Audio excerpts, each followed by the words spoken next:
Exam முதல்லயே வேணான்னு நம்ம முதல்ல இருந்து தான் சொல்லிட்டு இருக்கோம்.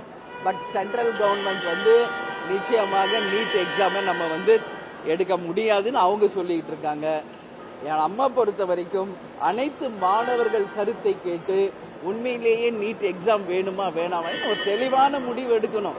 ஏன்னா இது மாணவர்களையும் ஆசிரியர்களையும் பெற்றோர்களையும் குழப்புகின்ற ஒரு நிகழ்வாக தொடர்ந்து போய்கிட்டு இருக்கு. இதை வச்சு அரசியல் தான் இங்க பண்ணிக்கிட்டு இருக்காங்களே ஒழிய எந்த விதமான தீர்வு இதுக்கு நடக்கல. அதனால ஒரு நிலையான நல்ல முடிவை மாணவர்களுக்கு சார்ந்து எடுக்கணும்னு நான் கேட்டுக்கிறேன்.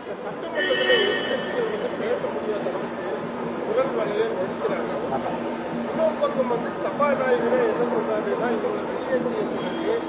இந்த நிகழ்ச்சிகளை இந்த காட்சிகளை செய்தி ஊடகங்கள் பயன்படுத்தக்கூடாதுன்னு சொல்லி ஒரு தடையும் இதெல்லாம் ஜனநாயகம் பெரியான தோணுதா பத்திரிகையாளர்களாகி உங்க எல்லாருக்கும் தெரியும், சட்டமன்றம் நடக்கிறது எதுக்காக?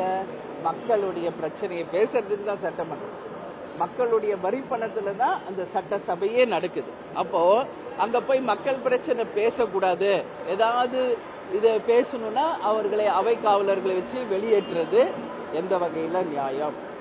இதே திமுக இன்னைக்கு சொல்றாங்க விளம்பரம் தேடுவதற்காக தான் இவங்க வந்து சட்டசபையை முடக்கிறாங்க. அதுதான் நேத்து முந்தா நேத்துல நான் சொல்லியிருப்பேன், உங்களுக்கு எல்லாருக்கும் தெரியும். கடந்த முறை எதிர்கட்சியாக இருந்த போது திமுக எத்தனை முறை வெளிநடப்பு செஞ்சிருக்காங்க, எத்தனை முறை அவை நடக்க விடாம தடுத்திருக்காங்க. உச்சபட்சமாக சபாநாயகர் தனபால் அவர்களுடைய இருக்கையிலேயே போய் கூகா செல்வம் அவர்களும் அதே மாதிரி இன்னைக்கு இன்னொரு எம்எல்ஏவும் போய் உட்கார்ந்து அட்ராசிட்டி பண்ணாங்க. ஆனா அதிமுக அப்படி ஒன்றும் பண்ணலையே. நியாயமாக கள்ளச்சாராய விவாகரத்து நம்ம வந்து பேசணும்னு சொல்லி தான் கேட்டாங்க. அதுக்கே அனுமதி இல்லையே. அப்போ உண்மையில் ஜனநாயகம் இங்கு படுகொலிக்கு தள்ளப்பட்டிருக்கிறது. ஹிட்லர் ஆட்சி மீண்டும் ஒரு எமர்ஜென்சி மாதிரி தான் இந்த ஆட்சி இங்க நடக்குது என்பதுதான் உண்மை. இது நிச்சயம் மக்கள் எல்லாரும் பார்த்துக்கிட்டு தான் இருக்காங்க. இன்னைக்கு அவர் பெருமை பேசுறார், கூலி சேதாரம் இல்லாம 40க்கு 40 வந்துருச்சு, அடுத்தது 200க்கு 200 நாங்க தான் விக்கிரவாண்டி தேர்தல்ல எதிர்த்து போட்டியிடுபவர்களை டெபாசிட் இழக்க செய்வோம். அதைத்தான் நான் சொல்றேன். அடுத்த தேர்தலை நோக்கி தான் இந்த ஆட்சியாளர்கள் இருக்கிறார்களே ஒழிய அடுத்த தலைமுறையை யோசிக்கின்ற கட்சியாக இன்னைக்கு திமுக இல்ல. அடுத்த தலைமுறை அவங்க குடும்பத்தை மட்டும் அவங்க தலைமுறையை பார்லிமெண்ட் வரைக்கும் போய் பதிய வைக்கிறாங்க.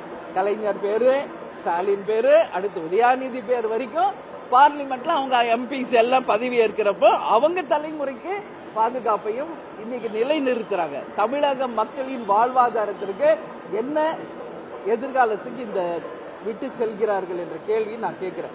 ஒரு பக்கம் மணல் கொள்ளை, ஒரு பக்கம் கனிம வள கொள்ளை, ஒரு பக்கம் டாஸ்மாக், ஒரு பக்கம் கள்ளச்சாராயம், ஒரு பக்கம் கஞ்சா போதை விற்பனை. இந்த எங்கேயும் வேலை கிடையாது. இதுதான் உண்மைங்க. இப்படி போயிட்டு இருந்தா தமிழ்நாடு எப்படி இது வந்து சரியா வரும்?